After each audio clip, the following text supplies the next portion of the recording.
네, 미국에 계신 우리 이기성 집사님, 그건 2년 만인가요? 1년 만인가요? 왜 2년처럼 느껴지죠? 굉장히 보고 싶었던 모양입니다. 1년 만에 또 오셔서 함께 예배드리니 얼마나 감사한지 모르겠습니다. 오늘 우리 부영이가 또 4주 만에 국방의 의무를 마치고 제대를 해서 우리 부영이 잠시 일어나서 충성 한번 해야죠. 이따가 인사할 때 한번 충성하십시오. 네, 이렇게 여러분들 또 오랜만에 만나게 돼서 참 반갑습니다. 오늘은 미국의 한 실버타운에 관한 얘기로 시작할까 합니다. 선밸리라는 도시인데 이기성 집사님 아셔요?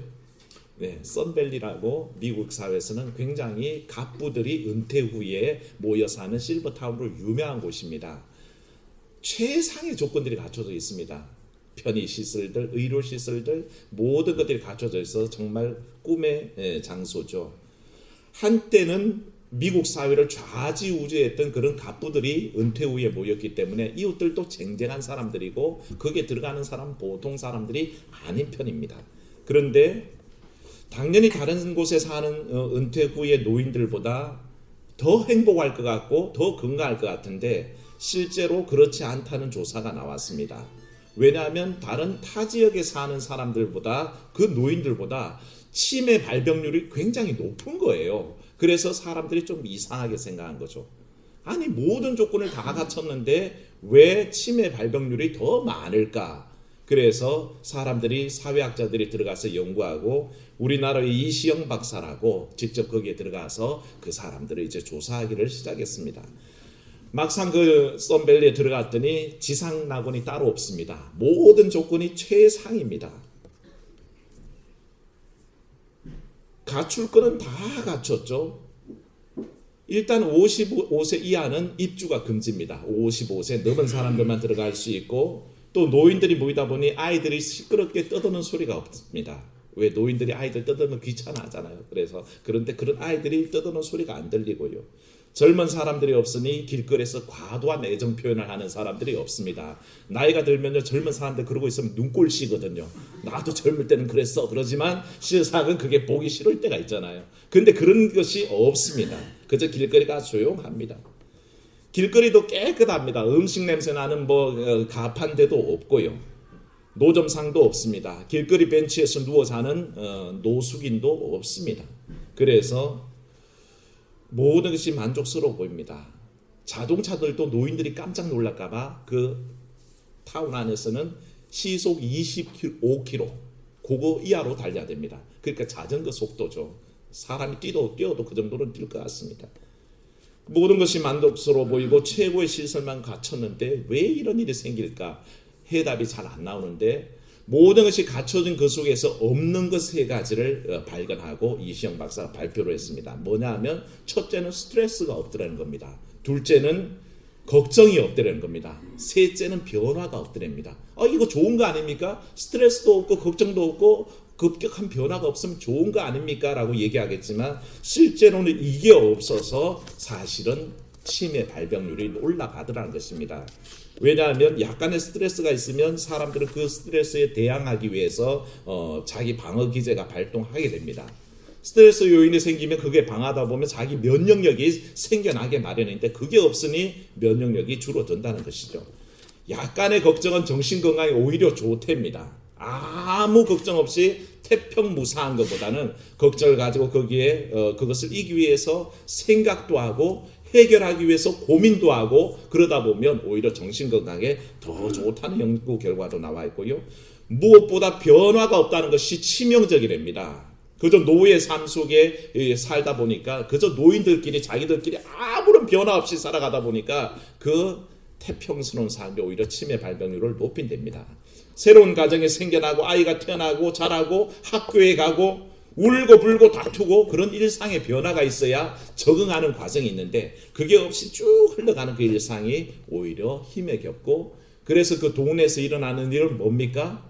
그저 장례식 치르는 일밖에는 없더라는 것입니다. 그래서 오히려 치매 발병률이 더 높아지더라 그렇게 얘기합니다. 말년의 행복을 위해서 최상의 조건을 갖추고 다 모여들었는데 실상 행복하지는 않더라는 것입니다. 오늘 말씀을 보십시오. 13절에 분명한 어조로 얘기합니다. 하나님께서는 우리에게 명령과 규례를 주실 때에 따라합시다. 내 행복을 위해서. 이 말씀을 명기하고 있습니다. 네 행복을 위해서 법도를 주었다. 규례를 주었다. 그렇게 얘기하고 있습니다. 오늘 말씀을 통해서 인생의 행복이 무엇인지 살펴보고 행복한 삶에 대해서 한번 생각해 보려고 합니다. 우리가 생각할 때 성경이 말하는 행복의 첫째 조건은 하나님을 사랑하는 것입니다. 행복하는 것과 하나님을 사랑하는 것이 무슨 의미가 있습니까? 라고 생각할 수 있는데 말씀은 분명하게 우리에게 얘기합니다. 12절 말씀 같이 읽습니다. 이스라엘아, 내 하나님 여호와께서 내게 요구하시는 것이 무엇이냐? 곧 내 하나님 여호와를 경외하여 그의 모든 도를 행하고 그를 사랑하며 마음을 다하고 뜻을 다하여 내 하나님 여호와를 섬기고. 아멘. 이 말씀 우리가 잘 알고 있는 신명기 6장의 쇠마 이스라엘, 그 말씀을 생각나게 합니다. 쇠마 이스라엘은 뭡니까? 너는 마음을 다하고 성품을 다하고 힘을 다하여 내 하나님 여호와를 사랑하라. 그게 쇠마 이스라엘 아닙니까? 이스라엘이여 들으라 한 말씀 중에 바로 마음 다하고 성품 다하고 힘 다하여 여호와를 사랑하라, 그 말씀이 오늘 읽은 말씀과 거의 동일합니다. 사람은 무엇인가 혹은 누군가를 사랑할 때 가장 행복을 느낀답니다. 여러분들의 자녀를 한번 가만히 바라보십시오. 마음속에서 우러나는 행복이 있습니다. 자기들끼리 다투고 토라지고 징징대는데도 그 자녀들 때문에 사실은 행복합니다. 그리고 생각하면 쟤들이 없었으면 내 인생은 어땠을까 하고 돌아볼 수 있는 기회가 생기죠. 말은 왼수덩어리라 그러지만 실제로는 행복덩어리입니다. 맞습니까? 예, 자녀들이 사실은 행복덩어리입니다. 그들을 사랑하기 때문에 그렇습니다. 그들을 깊이 사랑하니까 그들 때문에 주는 행복이 있다는 것입니다. 사랑하는 연인과 있으면 그것도 인생사에서 누릴 수 있는 최상의 행복 중에 하나입니다. 세상 다 주어도 좋을 것 같고 세상 모든 것이 없어져도 좋을 것 같은 것이 연인들의 사랑 아니겠습니까? 시인 중에 나태주 시인이란 분이 계십니다. 공주문화원의 원장으로 계신데 병원 중환자실에서 시한부 삶을 선고받고 그렇게 중병을 앓고 있을 때에 곁에서 간호하며 참던 아내가 안쓰러워서 이런 시를 썼습니다. 제가 잠시 읽어드리겠습니다. 시의 제목은 너무 그러지 마셔요 라는 제목인데 이렇습니다. 너무 그러지 마셔요 하나님. 너무 그러지 마셔요. 너무 그러지 마셔요. 너무 섭섭하게 그러지 마셔요 하나님. 저에게가 아니에요. 저희 아내 되는 여자에게 그렇게 하지 말아 달라는 말씀이에요. 이 여자는 젊어서부터 병과 함께 약과 함께 산 여자예요. 세상에 대한 꿈도 없고 그 어떤 사람보다도 죄를 안 만드는 여자예요. 신발장에 구두도 많지 않은 여자고요. 한 남자 아내로서 그림자로 살았고 두 아이 엄마로서 울면서 기도하는 능력밖에 없었던 여자이지요. 자기 이름으로 꽃밭 한 평, 채전밭 한 떼기 가지지 않은 여자예요. 남편 되는 사람이 운전조차 할 줄 모르는 숙맥이라서 언제나 버스만 타고 다닌 여자예요. 너무 그러지 마셔요. 가난한 자의 기도를 들으신 하나님, 저희 아내 되는 사람에게 너무 섭섭하게 하지 마셔요. 이런 시입니다. 아내를 위한 마음이 담겨 있어서 감동적이고요. 이 시에 대해서 또 그 아내가 답시를 썼는데 그 시가 또 얼마나 간절한지 조금 주의해서 들으면 참 눈물겨운 시입니다. 제가 한번 그것도 읽어드리겠습니다. 그 부인이 이 시를 듣고 답시를 쓰는 게 이렇습니다. 너무 고마워요. 남편의 병상 밑에서 잠을 청하며 사랑의 낮은 자리를 깨우쳐 주신 하나님. 이제는 저희를 다시는 아프게 하지 마시어요. 우리가 모르는 우리의 죄로 한 번의 고통이 더 남아있다면 그게 피할 수 없는 우리의 것이라면 이제는 제가 병상에 누울게요. 하나님, 저 남자는 젊어서부터 분필과 몽땅 연필과 함께 산 시골 초등학교 선생이에요. 시에 대한 꿈 하나만으로 염소와 오늘과 풀꽃만 욕심내는 남자예요. 시 이외의 것으로는 화를 내지 않는 사람이에요. 책꽂이에 경영이니 주식이니 돈 버는 책은 하나도 없는 남자고요. 제일 아끼는 거라곤 제자가 선물한 만년필과 그간 받은 편지들과 외갓집에 대한 추억이 전부입니다. 한 여자 남편으로는 토방처럼 배고프게 살아왔고 두 아이 아빠로는 우는 모습 숨기는 능력밖에 없었던 남자지요. 공주 금강의 아름다운 물결과 금악동 뒤산의 푸른 그늘만이 재산인 사람이에요. 운전조차 할 줄 몰라 언제나 버스만 타고 다닌 남자예요. 승용차라도 얻어 탄 날이면 꼭 그 사람 큰 덕 봤다고 먼 산 보던 사람이에요. 하나님, 저의 남편 나태주 시인에게 너무 섭섭하게 그러지 마셔요. 조금만 시간을 더 주시면 아름다운 시로 당신 사랑을 꼭 갚을 사람이에요. 시는 그렇게 끝납니다. 한 번의 고통이 더 남아있다면 이제는 제가 병상에 누울게요 라는 그 고백이 참 마음에 와닿습니다. 이 시의 기도를 들으시는 하나님의 마음을 제가 다 알 수는 없지만 우리 하나님께서 이만한 기도 들으시면 거절하기가 참 곤란하실 것 같다는 생각을 해봅니다. 부부간의 사랑이 이렇게 뜨겁게 사랑할 때 얼마나 서로에게 행복감을 주는지 모르겠습니다. 그런데 하나님의 사랑은 이 인생의 사랑과는 비교할 수 없다는 거죠. 결국 사람 몸을 입고 오신 하나님이 인생을 위해 십자가를 지고 죽어주시기까지 사랑하셨다는 것입니다. 한 아내가 남편의 아픈 것을 보며 내가 대신 아플게요 라는 그 사랑의 고백처럼 우리 주님께서는 말씀하시기를 이 인생들이 죄 때문에 죽는다면 차라리 내가 죽겠다라는 마음으로 독생자를 주셨으니 이보다 더 큰 사랑이 어디 있겠습니까? 사람의 사랑으로 하나님의 사랑을 다 말할 수 없을 때에 우리가 그 처절한 사랑을 받고 있고 우리가 그래서 그 사랑에 보답하여서 내 마음과 성품과 힘을 다하여서 사랑하기에 그래서 우리는 행복한 줄로 믿습니다. 하나님을 사랑하기에 행복하다는 말이 바로 그 말입니다. 변화무쌍한 사람들 속에 있는 사랑도 우리를 감동시키는데 하물며 하나님과의 사랑이겠습니까? 사랑하는 여러분, 온 마음으로 하나님 사랑할 때 행복한 줄로 믿습니다. 하나님을 사랑할 때 그분의 사랑을 알고 또 우리가 그분을 사랑하기에 우리는 행복합니다. 둘째는 하나님의 명령을 준행할 때 사실은 우리는 행복해집니다. 아이들이 죽으라고 공부 안 하면 부모들이 늘 상투적으로 하는 말이 뭐죠? 한번 해볼까요? 공부해서 남 주냐? 한번 큰 소리 해봅시다. 공부해서 남 주냐? 그게 부모들 지금까지 하셨던 얘기잖아요. 시시때때로 하던 얘기입니다. 공부 안 하고 뺑글뺑글 돌면 야 공부해서 남 주냐? 너 잘 되지? 그렇게 엄마가 늘 얘기하곤 했었습니다. 누구라도 부모는 그렇게 얘기하죠. 사실 하나님의 명령 준행에서 남 준다고 생각하는 사람들이 많습니다. 하나님께서 그 명령과 법도를 주실 때는 그 명령 지켜서 남 준다고 생각할 게 아니라 사실 오늘 말씀에 뭐라고 그랬습니까? 그 명령과 법도는 누구를 위해서요? 내 행복을 위해서입니다. 하나님께서 그렇게 말씀하셨습니다. 법도와 명령과 규례를 지키는 것이 내 하나님을 위한 것이냐 너희를 위한 것이냐 그렇게 물어보실 때 하나님의 답은 뚜렷합니다. 우리를 위한 것이라는 것입니다. 근데 우리는 착각합니다. 마치 공부해서 남 주는 것처럼 아이들이 공부하지 않는 것처럼 마치 하나님의 명령 지켜서 하나님께 드리는 것처럼 자기 행복인데도 그걸 모르고 그 명령에서 뱅글뱅글 돌고 있는 우리의 모습을 볼 수가 있다는 것입니다.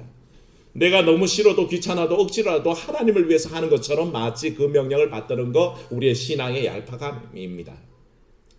하나님은 우리가 그것을 지켜서 하나님이 행복하실 거라고요? 하나님이 기쁘실 거라고요? 하나님이 즐거우실 거라고요? 아니요. 그거는 두 번째입니다. 오히려 하나님께서는 그 명령과 법도를 지켜서 누가 행복해져요? 우리가 행복해진다고 그렇게 분명히 약속하셨습니다. 아들 얘기해서 죄송한데 우리 설린이가 인창중학교 들어가서 저희 집사람과 얘기할 때 굉장히 감사합니다. 왜 그런가 하니 인창학중학교가 인창의숙이라고 사실 성함 손창원 선생님이 1922년도에 설립했어요. 성함 손창원 선생님은 여러분 혹시 아시겠지 모르겠지만 구한말에 우리나라의 10대 갑부에 들어가는 사람 중에 한이었습니다. 전국에 손창원의 땅을 밟지 않으면 지나갈 수 없다라고 할 만큼 그렇게 갑부였습니다. 그런데 그 많은 재산을 가지고 이 구한말에 그는 독립운동 자금을 대고 또 사학을 설립해서 우리 민족 갱생을 위해서 길을 열기 위해서 학교를 만들었습니다. 그래서 우리가 알고 있는 학교 굉장히 많습니다. 경기초등학교, 인창중고등학교, 성암여중, 성암여상, 경기대학교, 그렇게 수많은 사학들을 그 당시에 만들어서 바로 민족갱생에 그렇게 헌신했던 분입니다. 그런 역사와 전통이 있는 학교에 들어갔다는 게 첫 번째 감사 조건이었고요. 두 번째 감사 조건은 남녀공학이 아니라서 감사했습니다. 이게 남자애들이요, 남녀공학에 가면 괜히 신경을 써요. 물론 우리 설린애가 지금도 남녀공학이 아닌데도 거울 앞에 서면 1시간을 봐요. 그러고 있어요. 답답해 죽겠어요. 교회 가야 되는데 1시간을 그러고 있으니 얼마나 속이 상하겠습니까? 다니엘도 옛날에 그랬지. 남녀공학이라서 공부할 때 공부만 전념할 수 있어서 하나님 감사합니다 그랬었고요. 세 번째는요, 교복이 촌스러워서 감사했습니다. 교복이 얼마나 촌스러운지 그저 그냥 다른 아이들 보니까 자켓을 멋지게 넥타이를 딱 메고 그렇게 다니는데 얘네 학교는 보면 그냥 티셔츠 하나고요. 그 위에 생활복이라고 해서 추리닝 같은 옷이 또 하나 있어요. 그 위에 또 이제 검은 잠바떼기 하나 있어요. 그러고 다니는데 누가 봐도 멋이 없어요. 그거 만약에 멋있었으면 맨날 멋만 부릴 거 아니에요. 사실 그 얘기 하려는 게 아니라 그것도 감사한데, 얘가 날씨가 더우면 그 아이에 티 입고 생활복 입고 잠바를 껴 입잖아요. 그러면 얘가 이 땀을 빨빨 흘리면서 집에 오나 봐요. 그럼 지네 엄마가 뭐라 그럴까요? 너는 답답하다. 더우면 옷을 벗지. 벗어서 가방에 넣지. 왜 그렇게 땀을 흘리고 오냐 그러면 귀찮아서. 그러고는 그러고 와요. 엄마가 그에게 잔소리할 때 그 땀 흘리지 말라고 지를 위해서 잔소리하지. 엄마가 그 옷 벗긴다고 기분 좋은 거 있겠습니까? 누가 좋아집니까? 본인이 좋아지죠. 근데 그걸 모르고 그저 하는 얘기면 잔소리요. 자꾸 듣기 싫은 얘기를 하고 뺑글뺑글 도는 게 사실 그 10대의 아주 그 반항기 아이들입니다. 사춘기 아이들이죠. 하나님께서 우리에게 명령과 규례를 말씀하실 때는 우리 잘 되라고 하시는 줄로 믿습니다. 따라합시다. 나 잘 되라고 하나님 말씀하십니다. 기억하십시오. 하나님의 명령은 절대 우리를 모난 곳으로 인도하지 않으시고 우리를 죄악된 곳으로 인도하시지 않습니다. 하나님의 명령은 언제나 옳습니다. 부모의 말씀이 늘 자녀들에게 옳은 것처럼 하나님의 말씀은 늘 우리에게 옳습니다. 우리를 위한 말씀인데 우리는 그것이 마치 하나님을 위한 것이냐 그렇게 착각하고 살아간다는 것입니다. 어리석습니다.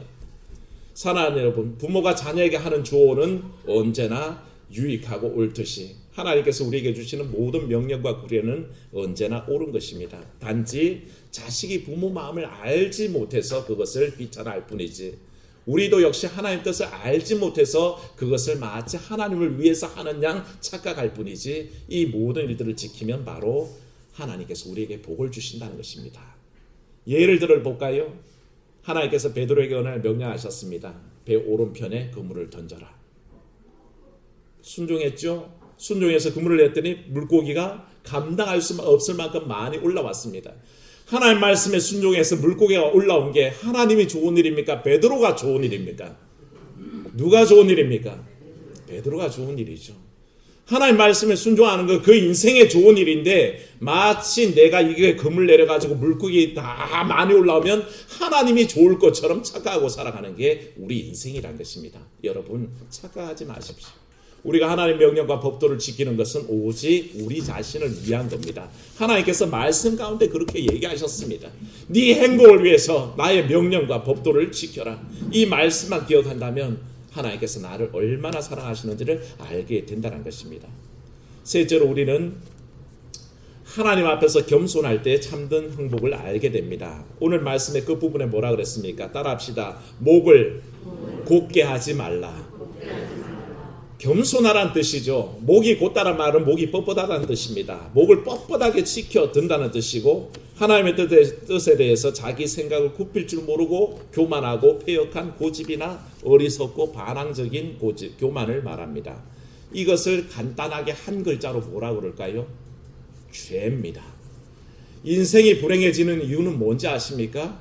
하나님이 원하시는 일을 행하지 않고 자기 멋대로 가면서 죄를 지으면서 불행해집니다. 죄를 정의하자면 어린이 전도협회에서는 이렇게 간단하게 정의합니다. 한 번만 따라하겠습니다. 하나님이 원치 않는 말과 행동과 생각입니다.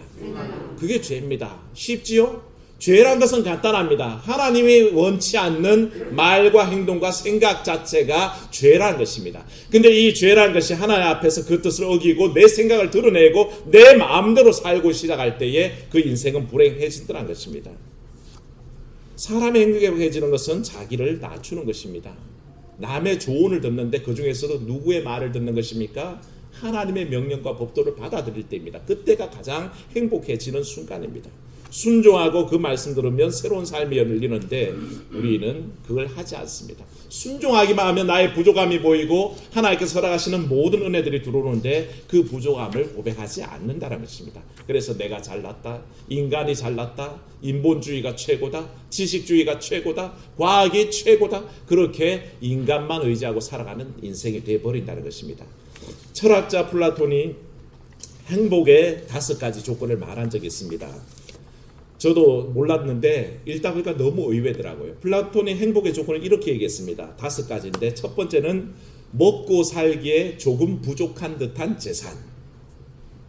먹고 살기 충분한 재산이면 좋겠는데 먹고 살기에 조금 부족한 듯한 재산. 두 번째는 모든 사람이 칭찬하기에 약간 부족한 듯한 외모. 저 같은 외모. 자신이 생각한 것의 절반밖에 인정받지 못하는 명예. 남과 겨루어서 한 사람에게만 이기고 두 사람에게는 지는 그런 능력, 체력. 연설했을 때 절반 정도의 사람만 박수를 쳐주는 그런 말솜씨. 이 5가지를 얘기했는데 참 새롭더라고요. 우리는 뭔가 모든 게 완벽하고 차고 넘쳐야 행복하다고 생각하는데 그 고대의 철학자인 이 사람은 뭔가 약간 부족한 듯할 때에 가장 행복하다라고 그렇게 얘기했다는 것입니다.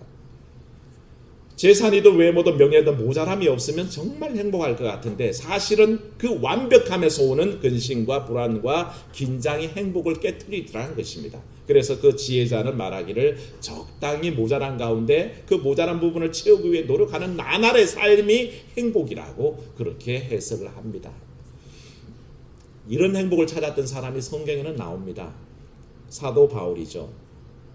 그는 자신의 존재가 완벽하지 않다는 것을 깨달았습니다. 오히려 자기의 출신을 의지하고 자기 학벌을 의지하고 자기의 율법적 완성을 의지했을 때는 그는 별로 행복하지 않았었습니다.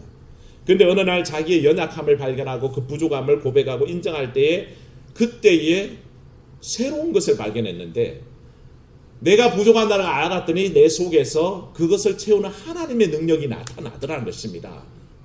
놀랍지 않습니까? 내가 모든 것이 완벽하다고 생각할 때는 전혀 하나님의 능력이 필요 없었는데 어느 날 내가 부족한 사람이라는 거 알고 나의 그 부족함을 열었더니 그 속에 들어오는 것이 뭐라고요? 하나님의 능력이 들어오더라는 것입니다.